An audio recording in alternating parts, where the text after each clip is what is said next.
নমস্কার। কথায় কথায় কথামৃত অনুষ্ঠানের 239তম পর্বে আপনাদের স্বাগত।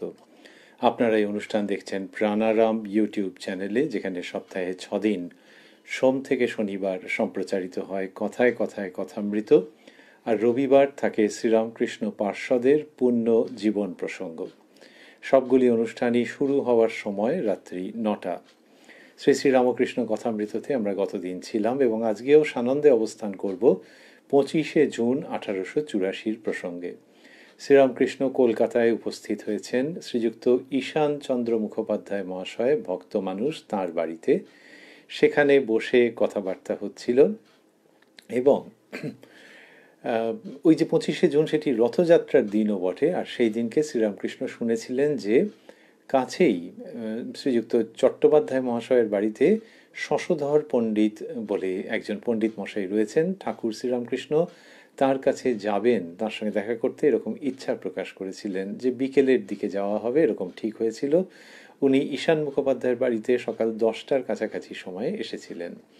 আমরা আগের দিন এই অনুষ্ঠানে যতটা শুনেছিলাম, সেখানে ঈশানবাবুর বাড়িতে ওই বিকেলে শ্রীরামকৃষ্ণ রওনা হওয়ার আগে যেসব কথাবার্তা হয়েছিল সেইগুলিরই কতক কতক বিবরণ মাস্টারমশাই দিয়েছেন। অসাধারণ সমস্ত প্রসঙ্গ ছিল। যেখানটাতে আমরা শেষ করেছিলাম, তারপরে ঠাকুর শ্রীরামকৃষ্ণ রওনা হবেন শশধর পণ্ডিতকে দর্শন করবার জন্যে। আমরা ওই জায়গাটিতে আজকে প্রবেশ করব শ্রী শ্রী রামকৃষ্ণ কথামৃততে, যার সূচনায় কথামৃতকার শ্রীযুক্ত মহেন্দ্রনাথ গুপ্ত বা শ্রীম বা মাস্টার মহাশয় উদ্ধৃত করছেন, তব কথামৃতং তপ্ত জীবনং কবিভিরীরিতং কল্মষাপহং শ্রবণমঙ্গলং শ্রীমদাততং ভুবি গৃণন্তি ये ভূরিদা জনাঃ। বেলা প্রায় 4টার সময় ঠাকুর গাড়িতে উঠিলেন।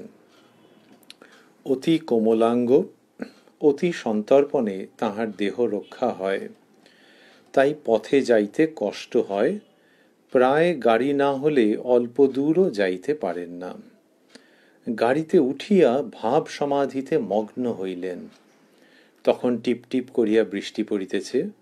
বর্ষাকাল, আকাশে মেঘ, পথে কাদা। ভক্তেরা গাড়ির পশ্চাৎ পশ্চাৎ পদব্রজে যাইতেছেন। তাহারা দেখিলেন রথযাত্রা উপলক্ষে ছেলেরা তালপাতার ভেঁপু বাজাইতেছে। কি সুন্দর সেই সময়কার কলকাতার একটি অসাধারণ দৃশ্য মাস্টারমশাই অঙ্কন করছেন, আর তার মধ্যে অসাধারণ উপস্থিতি শ্রীরামকৃষ্ণের। মাস্টারমশাই বললেন যে ঠাকুর শ্রীরামকৃষ্ণের শারীরিক অবস্থা এমনই যে তিনি ওই গাড়ি ছাড়া অল্প দূর হলেও যেতে পারেন না। তার মানে তার শরীর খুব সেন্সিটিভ, অতি সংবেদনশীল। তার কষ্ট হয় যে গাড়ি ছাড়া অল্প দূরও যদি যেতে হয়। এই কথা বলছেন মাস্টারমশাই।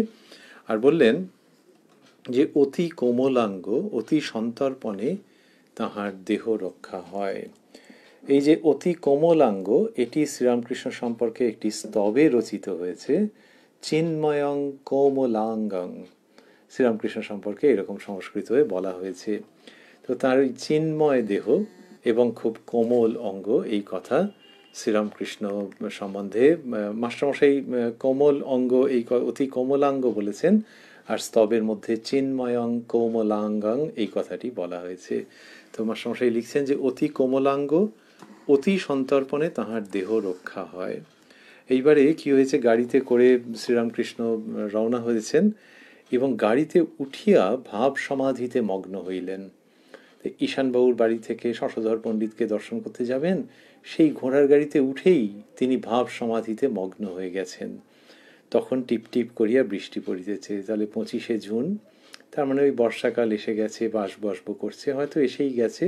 তা টিপটিপ করিয়া বৃষ্টি পড়িতেছে, বর্ষাকাল কথাটি লিখলেন। আকাশে মেঘ, পথে কাদা।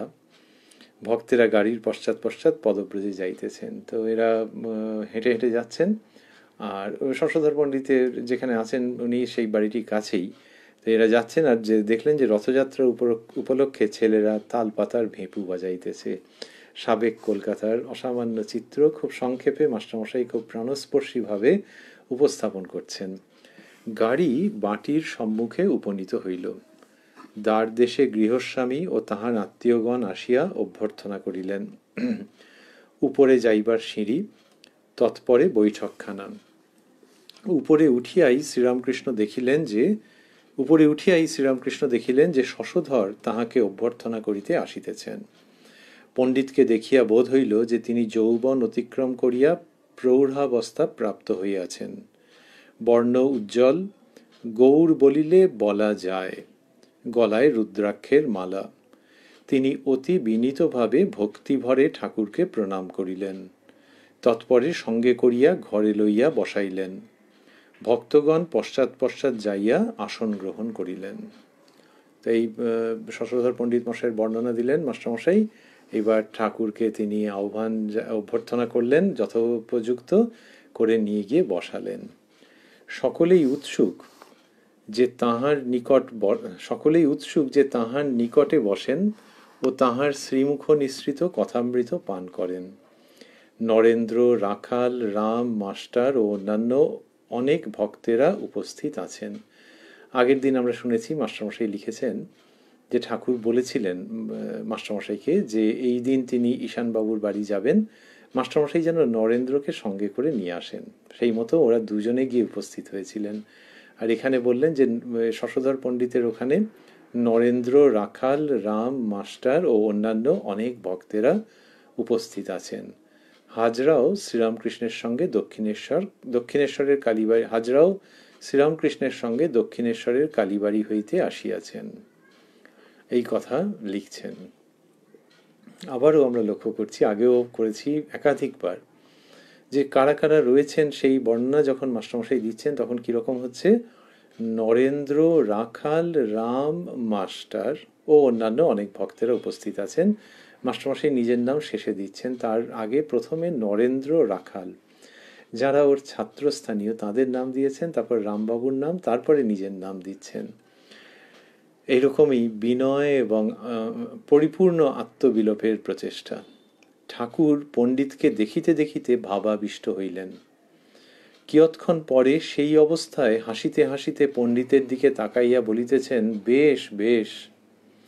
পরে বলিতেছেন, আচ্ছা তুমি কিরকম লেকচার দাও? শশধর, মহাশয় আমি শাস্ত্রের কথা বুঝাইতে চেষ্টা করি। শ্রীরামকৃষ্ণ, কলিযুগের পক্ষে নারদীয় ভক্তি। এই তিনি বলছেন। তাহলে পণ্ডিত মশাইকে জিজ্ঞাসা করলেন যে তিনি কিরকম লেকচার দেন, এবং যখনই তিনি বলেছেন যে শাস্ত্রের কথা বোঝাতে চেষ্টা করেন, তখন শ্রীরামকৃষ্ণ স্বতঃপ্রবৃত্ত হয়ে তাকে বলছেন যে কলিকালে মানুষের কাছে কোন উপদেশ দেওয়া শ্রেয়। এটি শ্রীরামকৃষ্ণের অন্যতম প্রধান ভাব। আগে আমরা বহুবার পেয়েছি কথামৃতর মধ্যে, এখানে 25শে জুন 1884 পাচ্ছি। তিনি বলছেন কলিযুগের পক্ষে নারদীয় ভক্তি। মাস্টারমশাই এই 4টি শব্দ স্থূলাক্ষরে দিয়েছেন। কলিযুগের পক্ষে নারদীয় ভক্তি। শাস্ত্রে যে সকল কর্মের কথা আছে তার সময় কই। আজকালকার জ্বরে 10 মূল পাঁচন চলে না। 10 মূল পাঁচন দিতে গেলে রোগীর এদিকে হয়ে যায়। তখনকার কবিরাজি ওষুধ তার কথা বলছেন। আজকাল ফিভার মিক্সচার, ওই ডি গুপ্তর ফিভার মিক্সচার তখন উঠেছিল। তা বলছেন ওইটা 10 মূল পাঁচন, ওই রকম একটা জটিল পেঁচোয়া মতো ওষুধ দিতে গেলে ও আবার রুগীর একবারে হয়ে যাবে। সাধারণত খুব তেঁতো হতো। তো বলছেন আজকাল ফিভার মিক্সচার। কর্ম করতে যদি বলো তো নেজামুড়া বাদ দিয়ে বলবে। আমি লোকদের বলি তোমাদের আপধন্যন্যা ওসব অত বলতে হবে না, তোমাদের গায়ত্রী জপলেই হবে। কর্মের কথা যদি একান্ত বলো তবে ঈশানের মতো কর্মী 2-1জনকে বলতে পারো। শ্রীরামকৃষ্ণ নারদীয় ভক্তির কথা বলছেন এবং সেখানে বলছেন যে শাস্ত্রে যে সকল কর্মের কথা আছে তার সময় কই। শাস্ত্রের কর্ম মানে শ্রীরামকৃষ্ণ বুঝিয়েছেন সর্বত্রই যে জপ, ধ্যান ইত্যাদি যে কর্ম, শাস্ত্রবিহিত কর্ম, সেই কর্মের প্রসঙ্গেই বলছেন যে শাস্ত্রে যে সকল কর্মের কথা আছে তার সময় কই। তাহলে ওই রকমভাবে যাহলে জপ করবে, ধ্যান করবে, পুজো করবে, এই যে নানান রকম করবে, তার তো একটা নির্দিষ্ট সময় থাকতে হবে। তাই একেই মানুষের হাতে সময় কম, তার উপরে কি হচ্ছে, যদি সে ওইটা করতে চায়, তাহলে তো তাকে একটা নির্দিষ্ট সময় করতে হবে। যেটিই করুক না কেন একটা নির্দিষ্ট সময় করতে হবে। এবারে নির্দিষ্ট সময় করতে গেলে যেটা হবে সেটা হচ্ছে যে রোজ ওই সময়টা সে রক্ষা করতে পারবে কি? পারবে না মনে হয়। তা এই জন্যে শ্রীরামকৃষ্ণ আরও সেটিকে নিষেধ করছেন যে একালে ওই কর্ম করতে পারবে না লোকে, কেননা ওই নির্দিষ্ট সময় রেখে করতে হবে। তাহলে এমনিতেই সময়ের অভাব, তার উপরে আবার নির্দিষ্ট সময়ে করা, সেইটা শ্রীরামকৃষ্ণ দেখাচ্ছেন যে এই যুগের লোকে ওই রকমভাবে পারবে না। তা সেটিকে তিনি বললেন যে শাস্ত্রে যে সকল কর্মের কথা আছে তার সময় কই, আজকালকার জ্বরে 10 মূল পাঁচন চলে না, এইসব বললেন। 10 মূল পাঁচন দিতে গেলে রোগীর এদিকে হয়ে যায় আজকাল ফিভার মিক্সচার। তাহলে ওই কর্ম, ওই যে কর্ম, যে শাস্ত্রবিহিত কর্ম, সেটা লোকে করতে পারবে না। তার মানে কি সেই কর্ম কিছু করবে না? কিন্তু ওইটা উপায়ে এটা বলছেন না যে জপ করো, এত ধ্যান করো, এত এইরকমভাবে সমস্ত নানান ক্রিয়াকর্ম তার সঙ্গে যুক্ত থাকে। তো পূজার যে শাস্ত্রীয় উপদেশ এবং যে পদ্ধতি পরম্পরা আছে, তা শ্রীরামকৃষ্ণ সেইটিকে নিরুৎসাহিত করছেন, ডিসকারেজ করে বলছেন যে ওইটা একালে পারবে না, তার সময় নেই। আর বললেন যে কর্ম করতে যদি বলো তো ন্যাজামুড়া বাদ দিয়ে বলবে, মানে এটা ঠিক হবে না। আমি লোকদের বলি তোমাদের আপধন্যন্যা ওসব অত বলতে হবে না, মানে নানান রকমের সংস্কৃত মন্ত্র উচ্চারণ ওই সব অত করতে হবে না, তোমাদের গায়ত্রী জপলেই হবে। তাহলে ওই কর্মযোগের মধ্যে থেকে ওইটুকুনি যে শুধু গায়ত্রী জপলেই হবে। কর্মের কথা এবার পণ্ডিত মশাইকে আরো বলছেন তিনি, যে কর্মের কথা যদি একান্ত বলো তবে ঈশানের মতো কর্মী দুই একজনকে বলতে পারো। ঈশানের মতো কর্মী মানে এই নয় যে ঈশান চন্দ্র মুখোপাধ্যায় মহাশয় যে ভক্ত, তিনি প্রচুর সমাজ সেবামূলক কাজ করেছেন বা অন্যান্য কাজ অনেক কিছু করেছেন, ওই অর্থে নয়। কর্মী মানে হচ্ছে যে তিনি এই জপ ধ্যান এইগুলোতে খুব সিদ্ধ, এগুলো খুব নিয়মনিষ্ঠভাবে করতে পারেন, তাহলে ওই রকম দুই একজনকে বলতে পারো। তাহলে অন্যদের জন্য এই কর্মের ভাব ওটা বলতে যেও না, এটা শ্রীরামকৃষ্ণ নিজের থেকে বললেন। তারপর বলছেন, হাজার লেকচার দাও, বিষয়ী লোকদের কিছু করতে পারবে না। পাথরের দেওয়ালে কি পেরেক মারা যায়? পেরেকের মাথা ভেঙে যাবে তো দেওয়ালের কিছু হবে না। তরোয়ালের চোট মারলে কুমিরের কি হবে?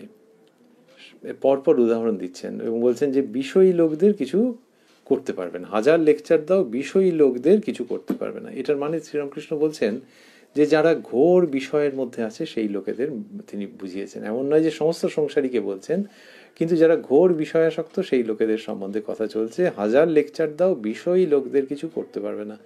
শ্রীরামকৃষ্ণের এটা বলবার আরেকটা উদ্দেশ্য আছে, সেটা হচ্ছে ওই যে পণ্ডিত মশাই যে বললেন যে মহাশয় আমি শাস্ত্রের কথা বুঝাইতে চেষ্টা করি, তার মধ্যে একটা উদ্যম আছে, একটা উদ্দেশ্যের সাধুতা আছে, কিন্তু তার সঙ্গে যদি এরকম থেকে থাকে যে হ্যাঁ সকলকে বেশ বুঝিয়ে বলে দেবো, শ্রীরামকৃষ্ণ ওইটাকে বারণ করছেন দুটো কারণে।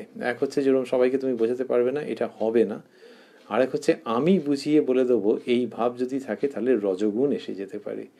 এই জায়গার থেকে ওই পণ্ডিতের কল্যাণ আকাঙ্ক্ষা করে শ্রীরামকৃষ্ণ এইসবগুলো বলছেন, কল্যাণ চাইছেন তিনি। তো সেই জায়গা থেকে এইসব কথা বলা, বলছেন হাজার লেকচার দাও, বিষয়ী লোকদের কিছু করতে পারবে না। বলে পরপর উদাহরণ, পাথরের দেওয়ালে কি পেরেক মারা যায়? পেরেকের মাথা ভেঙে যাবে তো দেওয়ালের কিছু হবে না। তরোয়ালের চোট মারলে কুমিরের কি হবে?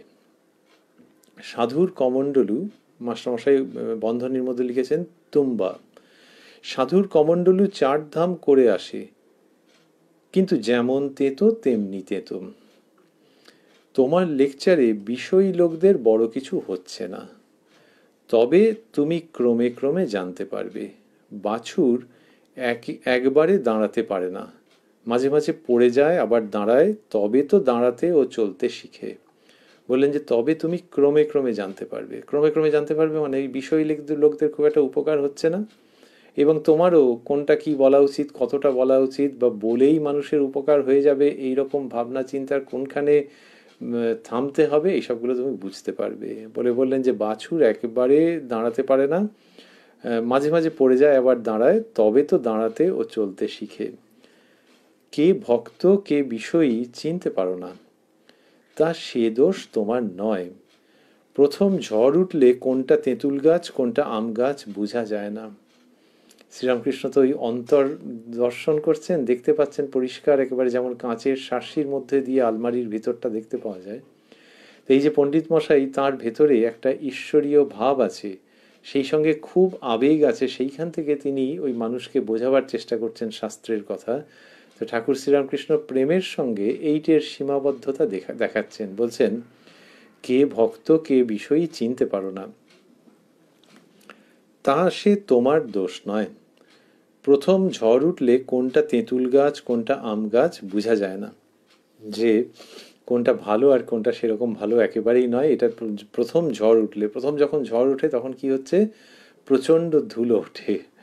কি চমৎকার উদাহরণ, যে তার পরবর্তী ঝড়ে হয় কি, যে ধুলো টুলোগুলো অত ওঠে না, বা পরবর্তী যে ঝড় উঠেছে তার আগে হয়তো বৃষ্টি হয়ে গেছে, কিন্তু প্রথম যখন ঝড় উঠছে ও সব চারিদিক অন্ধকার করে দেয়। তা প্রথম ঝড় উঠলে কোনটা তেঁতুল গাছ কোনটা আম গাছ বোঝা যায় না। সেরকম ঈশ্বরীয় ভাব এবং আবেগ যখন প্রথম মনের মধ্যে এসছে, তখন এই সবগুলো মনে হয় যে জগৎ কল্যাণ করব, সকলের ভালো, এইসব। শ্রীরামকৃষ্ণ সেইটা দেখাচ্ছেন, দেখিয়ে বলছেন যে তা সে তোমার দোষ নয়। প্রথম ঝড় উঠলে কোনটা তেঁতুল গাছ কোনটা আম গাছ বোঝা যায় না। তারপরে বলছেন ঈশ্বর লাভ না হলে কেউ একেবারে কর্মত্যাগ করতে পারে না। ওই যে কর্ম, সেই কর্মত্যাগের প্রসঙ্গে তিনি চলে আসছেন। কর্মত্যাগের প্রসঙ্গ শ্রীরামকৃষ্ণ বিভিন্ন সময়ে করেছেন, অত্যন্ত গুরুত্ব আরোপ করেছেন ওটির ওপর। কর্মত্যাগ মানে ওই শাস্ত্রবিহিত যে কর্ম আমরা যেগুলি আগে স্মরণ করছিলাম, উল্লেখ করছিলাম, সেই কর্মত্যাগ। সেই কর্ম কখন লোকে ত্যাগের উপযুক্ত হয় সেইটি বলছেন।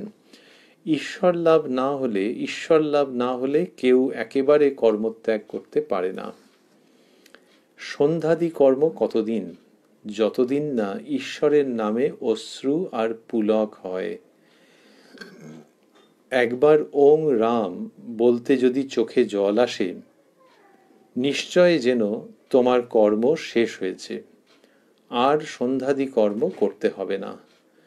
তা বলছেন যে একবার ওং রাম বলতে যদি চোখে জল আসে, নিশ্চয় যেন তোমার কর্ম শেষ হয়েছে, আর সন্ধ্যাদি কর্ম করতে হবে না। তাহলে এই কর্মত্যাগের কথা শ্রীরামকৃষ্ণ বলছেন। নিত্য কর্ম যেগুলি শাস্ত্রবিহিত কর্ম, সেই কর্ম কে ত্যাগ করতে পারেন? তাহলে এইগুলি বলবার মানে কি, যে ওই যে জপ ধ্যান পুজো এগুলো তো ভালো, শ্রীরামকৃষ্ণ বলছেন যে ওই কর্ম একেবারে ঈশ্বরের পদপ্রান্তে নিয়ে গিয়ে তোমাকে উপনীত করাতে পারে না। ওই কর্ম তোমার সহায়ক হতে পারে, এবং যাদের প্রকৃতির মধ্যে ওটি রয়েছে তারা ওই কর্ম করবে, কিন্তু সেই কর্ম ত্যাগ করে সম্পূর্ণ ঈশ্বরীয়ভাবে বিভোর হয়ে যাওয়ার জন্য তাঁরই কাছে প্রার্থনা করতে হবে, সেই সময়ের অপেক্ষায় থাকতে হবে। তার মানে ওই যে ভাবটি যখন আসবে তখন আর এই কর্ম লাগবে না। তখন কি রকম হবে?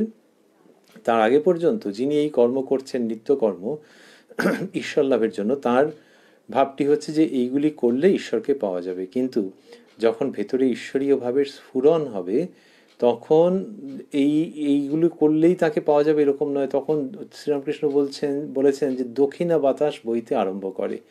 আগে হাত পাখা দিয়ে হাওয়া করতে হয়, কিন্তু তারপর দক্ষিণা বাতাস এলে আর হাত পাখার দরকার লাগে না। তাহলে তখন আর তার এই নিত্য নৈমিত্তিক কর্ম করবার প্রয়োজন থাকবে না, সেইটার থেকে তিনি মুক্ত হয়ে যাবেন। সেই যে তার উপরে দায়িত্ব বলি, যেভাবেই ভাবি আমরা যে নিত্য নৈমিত্তিক কর্ম করতে হবে, এটি যে বিহিত কর্ম, সেই জায়গার থেকে তিনি মুক্ত, ওইটার ঊর্ধ্বে উঠে যাবেন।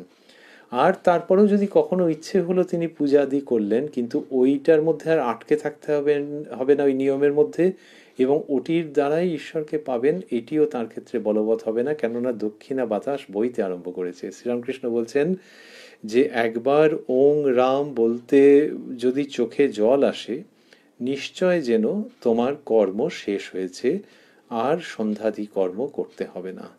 খুব উচ্চ ভাবের কথা, কিন্তু যে মানুষ সাধনা করছেন, ঈশ্বরের দিকে অগ্রসর হচ্ছেন, তার ক্ষেত্রে খুব প্রাসঙ্গিক যে ওই অবস্থাটি আসে যখন স্বাভাবিকভাবে ভেতরে ঈশ্বরের ভক্তির স্ফুরণ হয়ে, ঈশ্বরের ভক্তির এমন স্বাভাবিক স্ফুরণ হচ্ছে যে যখন আর এটিকে উপায় রূপে ব্যবহার করতে হচ্ছে না এই নিত্য কর্মগুলিকে। বললেন ফল হলেই ফুল পড়ে যায়, যে যখন ওই ভাবটা হচ্ছে তখন আর নিত্য নৈমিত্তিক কর্মের যে বিধান, সেটা অপ্রাসঙ্গিক হয়ে যাচ্ছে খুব স্বাভাবিকভাবে। ফল হলেই ফুল পড়ে যায়, ভক্তি ফল, কর্ম ফুল, এরম বললেন যে ভক্তি হচ্ছে ফল আর কর্ম হচ্ছে ফুল। তাহলে ভক্তি যখন লাভ হয় তখন আর কর্ম দরকার লাগে না, কর্ম পড়ে যায়। এই তার মানে আবারও ভাবছি যে কর্মের প্রতি অশ্রদ্ধা নয়, কিন্তু তখন ওই কর্ম করলেই তাকে পাওয়া যাবে এই ভাবটা থাকবে না।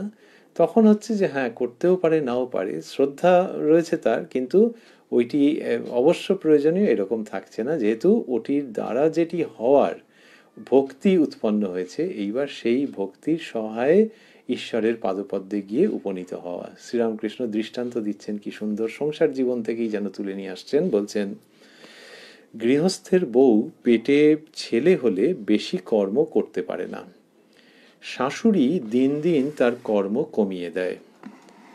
10 মাস পড়লে শাশুড়ি প্রায় কর্ম করতে দেয় না, ছেলে হলে সে ওইটিকে নিয়ে কেবল নাড়াচাড়া করে, আর কর্ম করতে হয় না। এইটা বললেন। তা বলছেন যে গৃহস্থের বউ যখন অন্তঃসত্ত্বা হচ্ছে তখন হচ্ছে বেশি কর্ম করতে পারে না, শাশুড়ি দিন দিন তার কর্ম কমিয়ে দেয়। এই কর্ম কমানো, আর যেটুকুনি কর্ম আছে সেটুকুনি যেন থাকে। লৌকিক অর্থেও শ্রীরামকৃষ্ণ শিখিয়েছেন এই কর্মের প্রসঙ্গে, যে যেটুকুনি আছে সেটুকুনি যেন থাকে, সেটুকুনি যেন নির্বাহ হয়ে যায়, আর নতুন কর্মের মধ্যে জড়াতে নেই। যত ঈশ্বরের দিকে যাবে তত তোমার কর্ম কমে যাবে। তাহলে সেটা সাধারণ অর্থের কর্মের সম্বন্ধেও বলেছেন, আবার এই নিত্য কর্ম সম্বন্ধেও বলছেন। এখানে বললেন যে শাশুড়ি দিন দিন তার কর্ম কমিয়ে দেয়। তাহলে যার কিনা ওইরকম অবস্থা, তাহলে তার শাশুড়ি কমিয়ে দিচ্ছেন। তেমনি জগন্মাতা ওই ব্যক্তির কর্ম কমিয়ে দেন যিনি ঈশ্বরের দিকে অগ্রসর হচ্ছেন, ঈশ্বরীয় ভাব যার মধ্যে সূচিত হয়েছে। বললেন 10 মাস পড়লে শাশুড়ি প্রায় কর্ম করতে দেয় না, যে মানে প্রায় সমস্ত কাজ থেকেই তাকে অব্যাহতি দিয়ে দেয়। ছেলে হলে সে ওইটিকে নিয়ে কেবল নাড়াচাড়া করে, আর কর্ম করতে হয় না। তার মানে তার ভেতরে ছেলে ছিল, তেমনি সাধক বা সাধিকার অন্তরে ঈশ্বরীয় ভাব, সেটির যখন সম্ভাবনা সূচিত হচ্ছে, তখন জগতের যিনি সবকিছু, যিনি জগন্মাতৃকা, তিনি কি করেন, তার এমনই ব্যবস্থা যে তিনি কর্ম কমিয়ে দেন। ওটা স্বাভাবিকভাবেই হয়ে যায়। সেই ব্যক্তির যে কর্মগুলো আছে, যে কমিটেড যে কাজগুলো, সেগুলোই কমে যায়, আর সে নতুন কাজে জড়ানোর প্রশ্নই নেই। তাহলে কর্ম কমিয়ে দেন। আর কি, ছেলে হলে সে ওইটিকে নিয়ে কেবল নাড়াচাড়া করে, আর কর্ম করতে হয় না।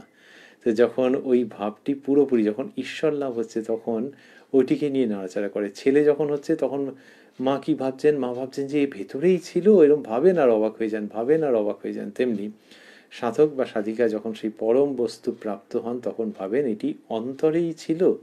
শ্রীরামকৃষ্ণ বলছেন, ছেলে হলে সে ওইটিকে নিয়ে কেবল নাড়াচাড়া করে, আর কর্ম করতে হয় না। বলে ওই যে নিত্য নৈমিত্তিক কর্ম, বিহিত কর্ম, সেগুলির প্রসঙ্গেই রয়েছেন। বলছেন, সন্ধ্যা গায়ত্রীতে লয় হয়, গায়ত্রী প্রণবে লয় হয়, প্রণব সমাধিতে লয় হয়। এর মানে কি? মানে হচ্ছে যে সন্ধ্যা যখন কেউ করছেন, সন্ধ্যান্নিক, তার মধ্যে গায়ত্রী মন্ত্র একটি অংশ। এইবারে সন্ধ্যান্নিক যখন যার কিনা খুব নিষ্ঠার সঙ্গে যিনি কিনা করছেন, যার খুব সুন্দরভাবে হচ্ছে, সুচারু গভীরভাবে হচ্ছে, তখন কি হয়, ওটি ক্রমশ গায়ত্রীর মধ্যে গিয়ে কনভার্জ করে যায়, যে গায়ত্রী মন্ত্রের মধ্যেই, গায়ত্রী মন্ত্র উচ্চারণের মধ্যেই তিনি পুরো সন্ধ্যার ফল প্রাপ্ত হচ্ছেন। এইবার গায়ত্রী প্রণবে লয় হয়। গায়ত্রী হচ্ছে ওঙ্কার পুটিত মন্ত্র।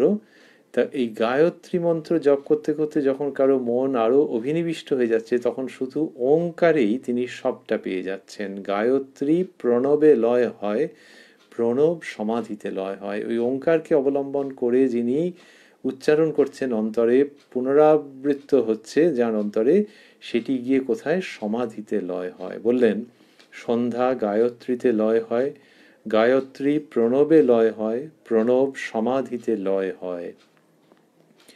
যেমন ঘণ্টার শব্দ টং টম, শ্রীরামকৃষ্ণ এইভাবে দেখাচ্ছেন যে ঘণ্টার শব্দ টং, কিন্তু যখন বাজে টম, এটি দেখাচ্ছেন শ্রীরামকৃষ্ণ, যে ওইভাবে লীন হয়ে যাচ্ছে। যোগী নাদ ভেদ করে পরব্রহ্মে লয় হয়। শ্রীরামকৃষ্ণ বলছেন, যোগী নাদ ভেদ করে পরব্রহ্মে লয় হয়, সমাধি মধ্যে সন্ধ্যাদি কর্মের লয় হয়, এই রকমে জ্ঞানীদের কর্মত্যাগ হয়। তাহলে যিনি কর্মত্যাগ মানে স্বাভাবিকভাবে তার থেকে চলে যায়, এবং কি হলো যে নাদ ভেদ করে মানে ওঙ্কার ভেদ করে পরব্রহ্মে লয় হয়। যোগী নাদ ভেদ করে পরব্রহ্মে লয় হন, যোগী নাদ ভেদ করে পরব্রহ্মে লয় হন, সমাধি মধ্যে সন্ধ্যা আদি কর্মের লয় হয়। তাহলে সমাধি হচ্ছে যে জ্ঞানী ব্যক্তি, তার সম্বন্ধে বললেন এই রকমে জ্ঞানীদের কর্মত্যাগ হয়। এই কথা শ্রীরামকৃষ্ণ বলছেন যে ওই কর্মত্যাগের প্রসঙ্গটিকে তিনি নিয়ে এলেন। এইবার এর মধ্যে সমাধির কথা বলেছেন, তো একাধিকবার এরকম ঘুরে ফিরে এসছে। এবার মাস্টারমশাই লিখছেন কি অপূর্ব শ্রীরামকৃষ্ণের ভাব হচ্ছে সেটি মাস্টারমশাই বিবৃত করছেন, আমরা শুনবো সেটি।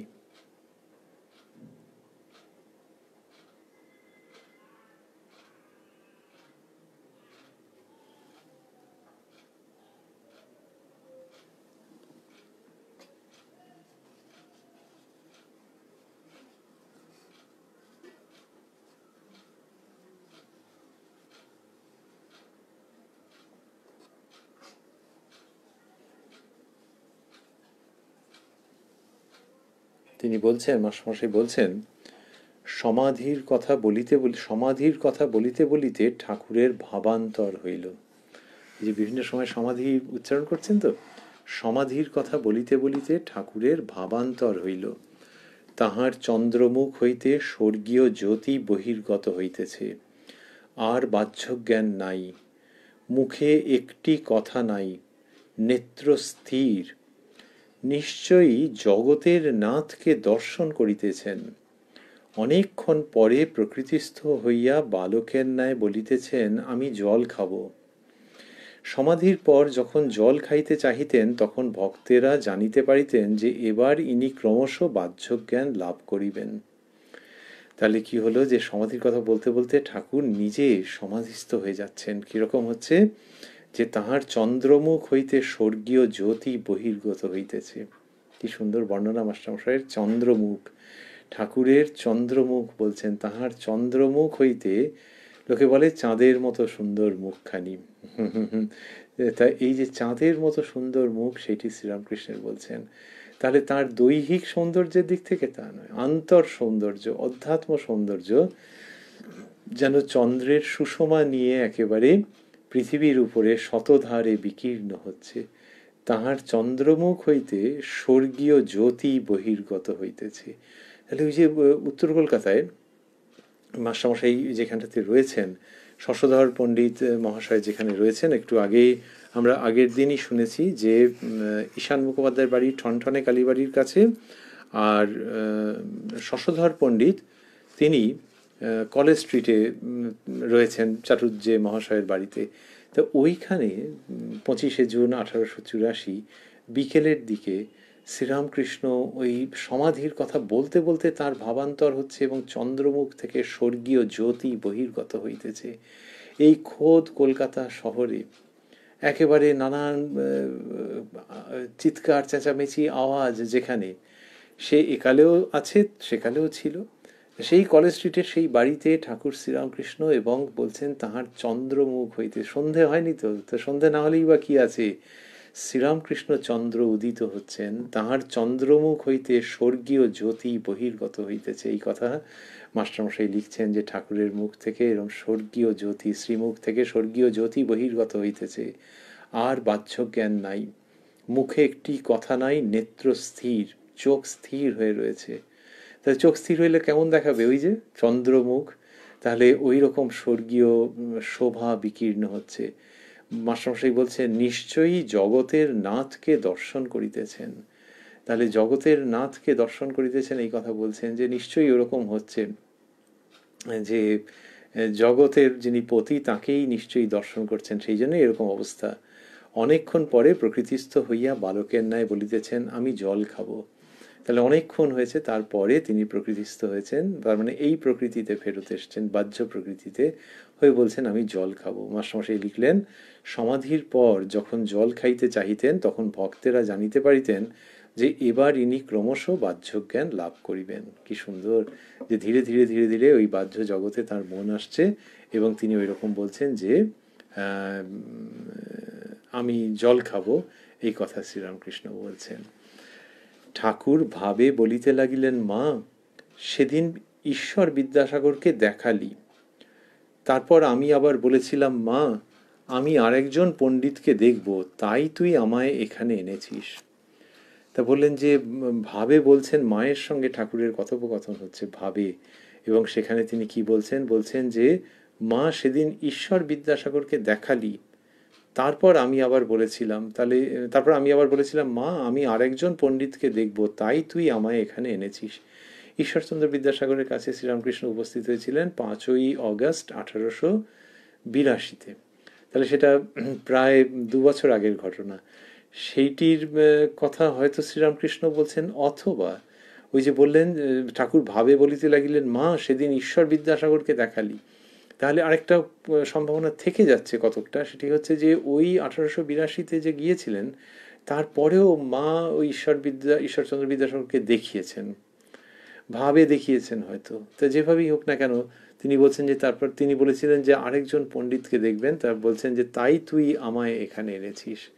মায়েতে ছেলেতে একই অপূর্ব কথোপকথন। তা মা কোথায় বলছেন, কিন্তু আমাদের অনুমান যে শ্রীরামকৃষ্ণ যেরকমভাবে বলছেন এটা একতরফা নয়, ওদিক থেকেও কিছু রেসপন্স আছে, প্রতিক্রিয়া আছে, উত্তর আছে, তবেই তো এইরকম প্রাণবন্ত ভঙ্গিতে কেউ কথা বলতে পারেন।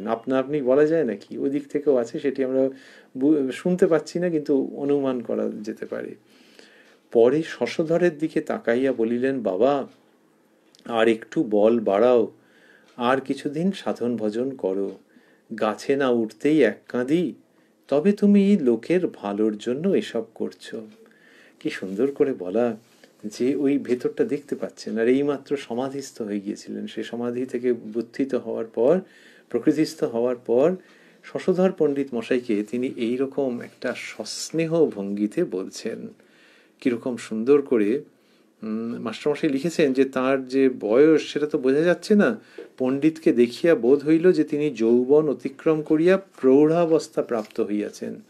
এখন প্রৌঢ়াবস্থা যদি প্রাপ্ত হন, তাকে শ্রীরামকৃষ্ণ তো আগে একরকমভাবে কথা বলছিলেন, এই যে তিনি জিজ্ঞাসা করেছিলেন যে আচ্ছা তুমি কীরকম লেকচার দাও, এরকমভাবে বলেছিলেন। আর এখানে বললেন যে বাবা, এই যে স্নেহের উক্তি এবং বয়সে অনেক ছোট যে তাকেই এরকমভাবে তো বলা হয়, তা সেইভাবে শ্রীরামকৃষ্ণ বলছেন, বাবা আরেকটু বল বাড়াও, আর কিছুদিন সাধন ভজন করো। তাহলে এই যে স্নেহের উক্তি শ্রীরামকৃষ্ণ করছেন, তার মানে স্নেহ ঝরে ঝরে পড়ছে। আরেকটি হচ্ছে তিনি যে জগতে ছিলেন, এই একটু আগে ওই যে সমাধিস্থ হয়েছিলেন, সেইখান থেকে পণ্ডিতকে যেভাবে দেখছেন, সেই দেখার দৃষ্টিটাও তো অন্যরকম। তা শ্রীরামকৃষ্ণ এমনিতেই সবটা জানেন, তিনি দেখতে পান, তবু সমাধিস্থে যখন ছিলেন, চক্ষু স্থির, তার মানে যে জগতে তিনি বিচরণ করছিলেন, সেই জগৎ থেকে এসে যখন পণ্ডিতকে দেখছেন, তখন ওই বয়সের সামান্য ব্যবধান, যে ওর থেকে কিছুটা ছোট কি বড়ই হতে পারেন, সেই সব আর থাকছে না। ওই ভূমি থেকে বলছেন যেন, বাবা আর একটু বল বাড়াও, আর কিছুদিন সাধন ভজন করো, গাছে না উঠতেই এক কাঁদি, তবে তুমি লোকের ভালোর জন্য এসব করছো। এই গাছে না উঠতেই এক কাঁদি এটি বলেছেন তো, তার মধ্যে একটা সমালোচনা আছে, তির্যক সমালোচনার ভাব রয়েছে। তাই তারপরেই বলছেন যেন ওই পণ্ডিত মশাইয়ের দিকটা দেখেই বিবেচনা করে সার্বিকভাবে যেন বলছেন যে তবে তুমি লোকের ভালোর জন্য এসব করছো, অর্থাৎ তোমার সেরকম অহংকার যুক্ত না এই এই এই ভঙ্গিতে, যে সেই অহংকারের থেকে তুমি করছো না, এরকমভাবে বলছেন। এই বলিয়া ঠাকুর শশধরকে মাথা নোয়াইয়া নমস্কার করিতেছেন। কীরকম সব সুন্দর সুন্দর দৃশ্য, অভাবনীয়, যে সেই পণ্ডিত মশাইকে তিনি মাথা নুইয়ে নমস্কার করছেন ঠাকুর শ্রীরামকৃষ্ণ। তা ওই তার মধ্যে যে ভাবটি রয়েছে সেটির প্রতি এইরকমভাবে প্রণতি জ্ঞাপন করছেন।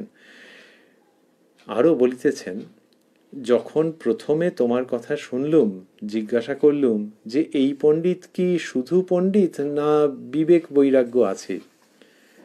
যে পণ্ডিতের বিবেক নাই সে পণ্ডিতই নয়, বলছেন শ্রীরামকৃষ্ণ। এইখানে আমরা দেখছি যে তিনি বললেন যে শশধর পণ্ডিতের সঙ্গে দেখা হওয়ার আগে তিনি খোঁজ খবর নিয়েছিলেন, সেটি বলছেন যে যখন প্রথমে তোমার কথা শুনলুম, জিজ্ঞাসা করলুম যে এই পণ্ডিত কি শুধু পণ্ডিত না বিবেক বৈরাগ্য আছে। তাই এবার এই বিবেক বৈরাগ্যের প্রসঙ্গটা কেন জিজ্ঞাসা করেছেন সেটি বলছেন ব্যাখ্যা করে, যে পণ্ডিতের বিবেক নাই সে পণ্ডিতই নয়। এই কথাগুলি স্থূলাক্ষরে, যে পণ্ডিতের বিবেক নাই সে পণ্ডিতই নয়। এই যে বিবেক, বিবেক মানে শ্রীরামকৃষ্ণ বুঝিয়েছেন যে ঈশ্বরী বস্তু আর সব অবস্তু, এই বোধ, এই বোধ যে সংসার এবং তার নিত্য পরিবর্তনশীল সংসার এটি জীবনের লক্ষ্য নয়, এটি একটি উপায় মাত্র তাকে প্রাপ্ত হওয়ার জন্য। তিনিই শাশ্বত সনাতন বস্তু আর সব অবস্তু।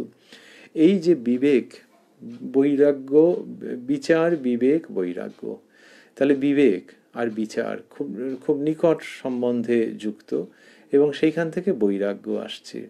তা বিবেকের একটা বোধ রয়েছে ভেতরে, এবার বিচারের দ্বারা সেটি আরও শক্তপোক্ত হয়ে যাচ্ছে, এবং সেইখান থেকে বৈরাগ্য আসছে। বৈরাগ্য মানে অনিত্য বস্তুর প্রতি আকর্ষণের ইতি।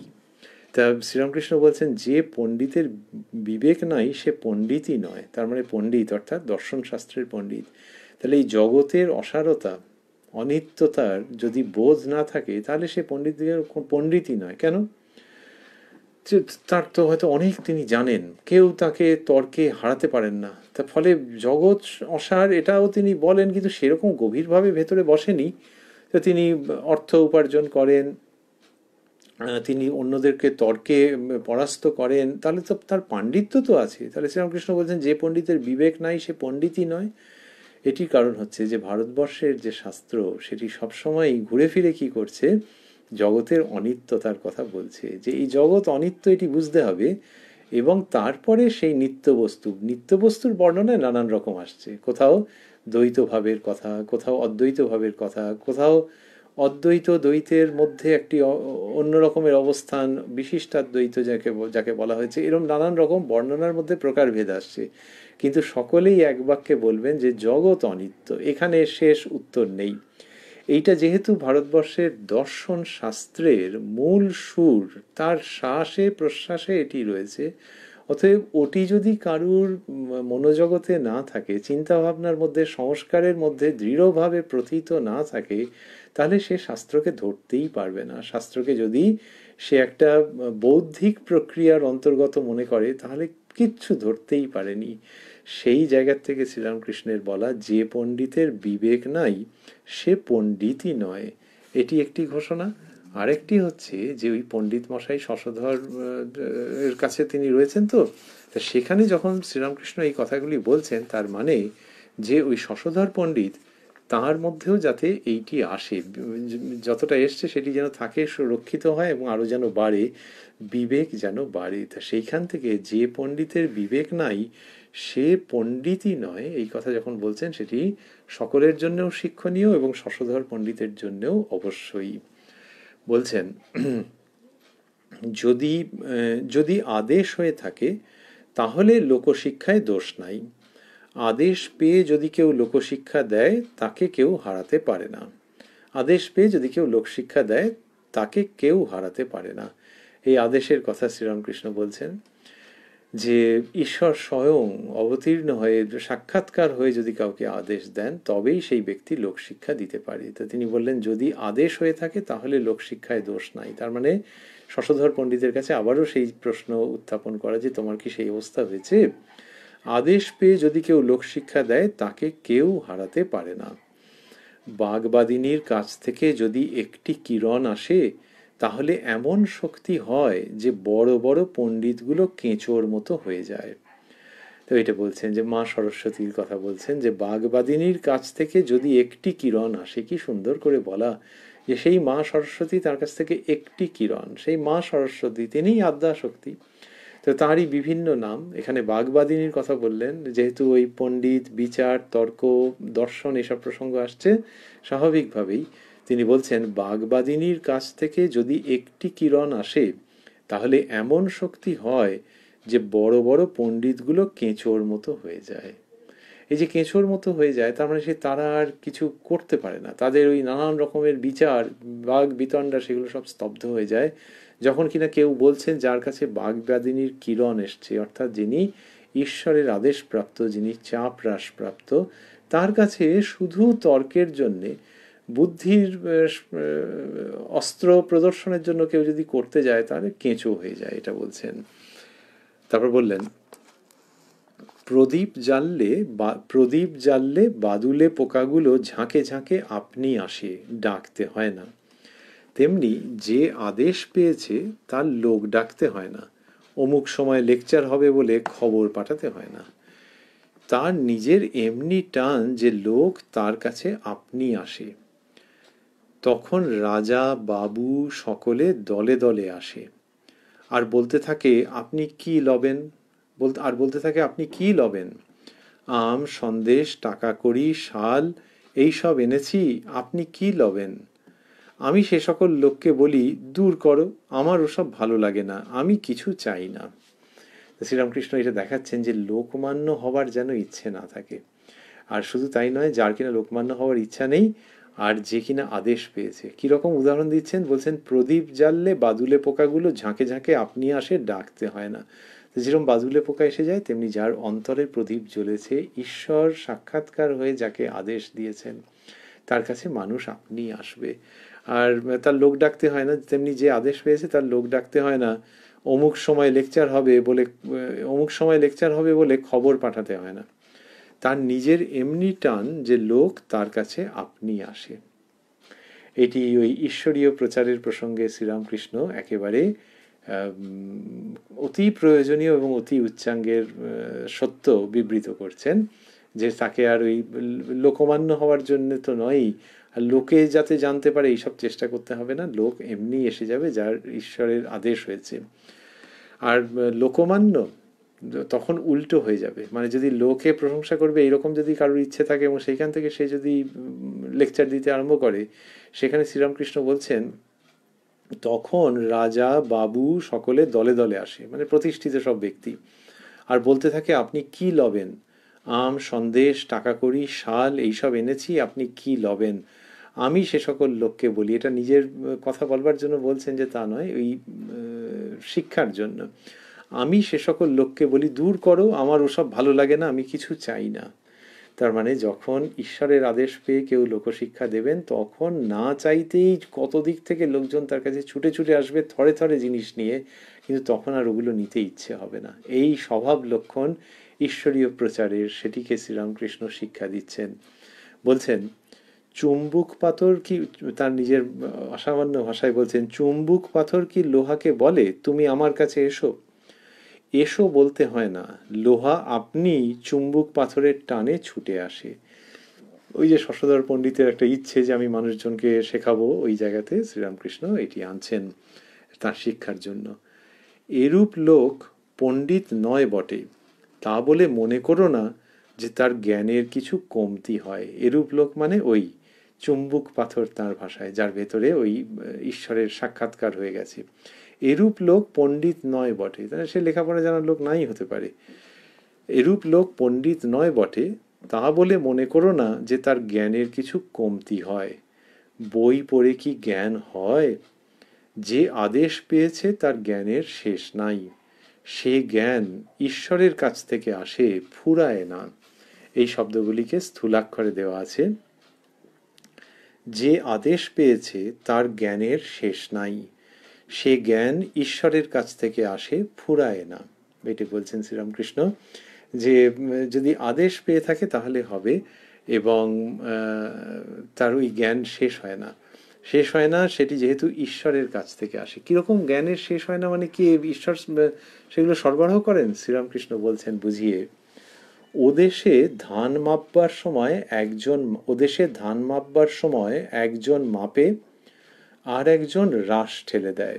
গ্রামের কথা, দেশের কথা বলছেন। তেমনি যে আদেশ পায় সে যত লোকশিক্ষা দিতে থাকে, মা তার পেছন থেকে জ্ঞানের রাশ ঠেলে ঠেলে দেন, সে জ্ঞান আর ফুরায় না। মার যদি একবার কটাক্ষ হয়, তাহলে কি আর জ্ঞানের অভাব থাকে? এই কথা বলছেন বলে শ্রীরামকৃষ্ণ পণ্ডিত মশাইয়ের সঙ্গে আর একটু তাকে ব্যক্তিগত প্রশ্ন করবেন। সেটি আমরা ঠাকুরের কৃপা সাপেক্ষে শুনব পরবর্তী দিনের, অর্থাৎ আগামীকালের অনুষ্ঠানে। এই কথায় কথায় কথামৃত অনুষ্ঠানে রাত্রি 9টায় প্রাণারাম ইউটিউব চ্যানেলে আমরা রয়েছি। উদ্বোধন কার্যালয়ের প্রকাশিত শ্রী শ্রী রামকৃষ্ণ কথামৃতের 469 পৃষ্ঠায় আমরা রয়েছি 25শে জুন 1884-তে, যেখানে শ্রীরামকৃষ্ণ অবস্থান করছেন চন্দ্রের জ্যোতি শ্রীমুখে ধারণ করে, আর রয়েছেন শশধর পণ্ডিত ও অন্যান্য ভক্তবৃন্দ উত্তর কলকাতার বাড়িতে। শেষ করতে করতে আমরা ভাবছি যে ওই যে শ্রীরামকৃষ্ণ বলছেন যে ও দেশে ধান মাপবার সময় একজন মাপে আরেকজন রাশ ঠেলে দেয়। কি সুন্দর এই বৃত্তান্ত, যে যে মাপছে সে মেপে যাচ্ছে, আরেকজন এরকম ঠেলে ঠেলে দিচ্ছে, তাহলে তাকে আবার ওখান থেকে নিতে হচ্ছে না। এই যে রাশ ঠেলে দিচ্ছে, সাপ্লাই দিচ্ছে আমাদের এখনকার ভাষায় যেরকম বলা হয়, সেই রকমভাবে মা দিয়ে দেন। তেমনি যে আদেশ পায় সে যত লোকশিক্ষা দিতে থাকে, মা তাহার পেছন থেকে জ্ঞানের রাশ ঠেলে ঠেলে দেন, সে জ্ঞান আর ফুরায় না। এইটি বুঝতে পারেননি একজন, তিনি ঠাকুরের ভাগ্নে হৃদয়রাম। কি করে বুঝবেন ঠাকুরের ব্যাপার? তিনি ঠাকুরকে অভিযোগ করেছিলেন যে মামা তুমি সব কথা বলে দাও কেন। তার ধারণা ছিল, তিনি আমাদের নমস্য ব্যক্তি, কিন্তু তার ধারণা যে মামা যদি সব বলে দেয়, আর এই যে সব লোকেরা আসে, কত বড় বড় লোক আসে, এই যদি আর না আসে মামা তো। আর শ্রীরামকৃষ্ণের সত্যি দেখা যাচ্ছে যে এক কথা একাধিকবার তিনি বলছেন। তার হৃদয়রাম খুব তাতে শঙ্কিত হয়ে গিয়েছিলেন যে মামা তুমি সব বলে দাও কেন। তো শ্রীরামকৃষ্ণ তাকে একবারে দাবড়ে দিয়েছিলেন যে না, এরকমভাবে বলা চলবে না, তাকে চুপ করতে হবে। তো সেই সব তিনি বলেছিলেন। আর এখানে দেখছি তিনি বলছেন যে তেমনি যে আদেশ পায় সে যত লোকশিক্ষা দিতে থাকে, মা তাহার পেছন থেকে জ্ঞানের রাশ ঠেলে ঠেলে দেন, সে জ্ঞান আর ফুরায় না। এইটাই অপূর্ব। আর শ্রী শ্রী রামকৃষ্ণ কথামৃত শুনতে শুনতে আমরা দেখছি যে যে মা রাশ ঠেলে দিচ্ছেন, ঠাকুর তো এইভাবেই বলতে ভালোবাসতেন তার নিজের সম্বন্ধেও। তো ওইটি যে কতদূর সত্য, যে একই কথা লোকজন, ভক্তেরা যে কথামৃতের মধ্যে শুনছেন, আবারও শুনছেন ভালো লাগছে। বই খুলে পাতা উল্টাচ্ছেন, আবারও ওই কথাতে ওমা কি ভালো লাগছে। এ কি কখনো হয় নাকি? গল্পে হয় না, খবরে হয় না, প্রবন্ধে হয় না, কোথাও না, যে এতবার শুনতে শুনতে। তবে হ্যাঁ, কবিতাতে হয়। কবিতার মধ্যে দিয়ে অনেক সময় যেগুলো কালোত্তীর্ণ কবিতা, যেগুলি তার মধ্যে দিয়ে নতুন নতুন অর্থ উৎসারিত হতে থাকে। এই শ্রী শ্রী রামকৃষ্ণ কথামৃত সেই রকম আধ্যাত্মিক কাব্য, ভারী ভাষায় বলতে গেলে। আর এমনিতে যদি আমাদের মতো করে ভাবি যে ঠাকুর শ্রীরামকৃষ্ণ যখন বলছেন, তখন হচ্ছে কি, তখন ওই মা রাশ ঠেলে দিচ্ছেন, যেই জন্যে সেই কথা বারে বারে তিনি বলছেন এবং ফুরোচ্ছে না। আর কথামৃতর মধ্যেও একই কথা স্বেচ্ছায় মানুষজন পড়ছেন। তার মানে হচ্ছে যে ঠাকুরের ইচ্ছাতেই হচ্ছে, যে তিনি ওই হৃদয়রামের প্রতিবাদ ধোপে টেকেনি, বোঝা যাচ্ছে যে ঠাকুর একই কথা বলছেন, এবং সেই ভক্ত মানুষের কারোর মুখে শুনুন হোক, বইতে পড়ে হোক, যেভাবেই হোক, বা ইন্টারনেটে দেখে হোক, যে বারবার করে শুনতে খুব ভালো লাগছে। তাই এই যে বারবার করে শুনতে ভালো লাগছে, বারবার করে পড়তে ভালো লাগছে, এবং তার মধ্যে দিয়ে নতুন নতুন অর্থ চলে আসছে, এটি এই 25শে জুন 1884 শ্রীরামকৃষ্ণের শ্রীমুখের যে উক্তি, যে মা তাহার পেছন থেকে জ্ঞানের রাশ ঠেলে ঠেলে দেন, এটির প্রেক্ষিতে আমাদের শুনতে খুব ভালো লাগছে, ভাবতে ভালো লাগছে যে শ্রী শ্রী রামকৃষ্ণ কথামৃতের মধ্যে দিয়ে আমরা দেখছি যে শ্রীরামকৃষ্ণ যে অমৃত বর্ষণ করছেন, আর সেই শ্রীরামকৃষ্ণ যিনি বলতেন যে আমার মা সব জানে, তাঁর শ্রীমুখ দিয়ে যে অমৃত বর্ষিত হচ্ছে, এটি আসলে সেই মা ভবতারিণী তাকে যোগান দিয়ে দিচ্ছেন। যে মা ভবতারিণীর সঙ্গে এই সন্তান ঠাকুরের কোনো পার্থক্য নেই। আপনি করিলে আপনার পূজা, আপনার স্তুতি গান, গানে লেখা হয়েছে ভবতারিণীর পূজারী ঠাকুর তুমি হে আমার প্রাণ। মা আর সন্তান এক হয়ে গেছেন। আর সেইখানেই ভাবছি এই ঠাকুরের বর্ণনা অনুযায়ী যে কথামৃত যখন আমরা শুনছি, শুনে ধন্য হচ্ছি, পরিপূর্ণ হচ্ছি, উদ্বোধিত হচ্ছি, জীবনের অর্থে গিয়ে উপনীত হচ্ছি, তখন ভাবছি যে ঠাকুর শ্রীরামকৃষ্ণের শ্রীমুখের কথা শোনা মানেই ওই মা ভবতারিণীর কথা শোনা, মা ভবতারিণীর বাণী রাশ ঠেলে দেওয়ার মতো করে একদম সেইভাবে ঠাকুরের শ্রীমুখ দিয়ে কথামৃত রূপে উচ্চারিত হয়ে আমাদের শিরে আশীর্বাদ হয়ে বর্ষিত হচ্ছে। ওং নিরঞ্জনং নিত্যমনন্ত রূপং ভক্তানুকম্পাধৃত বিগ্রহং বৈ ईशावतारं परमेशमिड्यं तं रामकृष्णं शिरसा नमामः।